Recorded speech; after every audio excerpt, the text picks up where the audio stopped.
നമസ്കാരം, ഞാൻ doctor Mathew Dominic, ENT doctor, Ernakulam. ഇന്ന് ഉമിനീർ ഗ്രന്ഥികളെ പറ്റി, സലൈവറി ഗ്ലാൻഡിനെ പറ്റിയാണ് ഞാൻ സംസാരിക്കാൻ പോകുന്നത്. വായിൽ എപ്പോഴും ഉമിനീർ ഉണ്ടായിക്കൊണ്ടിരിക്കും. ഇതിന് പല പല ഫങ്ഷൻസ് ഉണ്ട്. ഒന്ന്, വായ നനഞ്ഞിരിക്കണം. ആ നനവ് കൊണ്ട് തന്നെ വായുടെ വൃത്തി മെയിൻറ്റെയിൻ ചെയ്യും.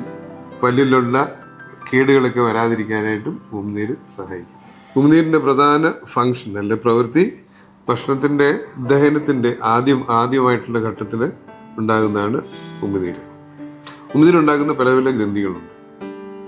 3 പ്രധാന വലിയ ഗ്രന്ഥികളുണ്ട്. ഒന്ന് പരോട്ടിഡ് എന്ന് പറയും, 2 സബ് മാൻഡിബുലാർ എന്ന് പറയും, 3 സബ് ലിംഗ്വൽ എന്ന് പറയും.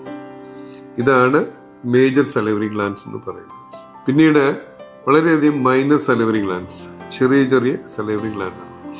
ഈ 3 സലൈവറി ഗ്ലാൻഡിനേക്കാളും കൂടുതൽ മൈനർ സലൈവറി ഗ്ലാൻഡ്സ് ഉണ്ടാക്കും. വായിക്കകത്തുള്ള ചെറിയ ചെറിയ ഗ്ലാൻഡുകൾ, വളരെയധികം ഗ്ലാൻഡുകൾ, വായിക്കകത്ത് മുഴുവൻ ഈ സലൈവറി ഗ്ലാൻഡ്സ് ഉണ്ട്. അപ്പോൾ അത് 3 മേജർ സലൈവറി ഗ്ലാൻഡ്സ് ഉണ്ടാക്കുന്നു.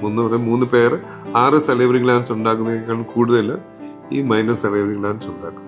സലൈവറി ഗ്ലാൻഡിൻ്റെ എത്രയും കൂടുതൽ ഉണ്ടാകുന്നുള്ളത് പകൽ സമയത്ത് വളരെയധികം ഉണ്ടാക്കുകയും രാത്രി സമയത്ത് കുറച്ചുണ്ടാക്കുകയും ചെയ്യും.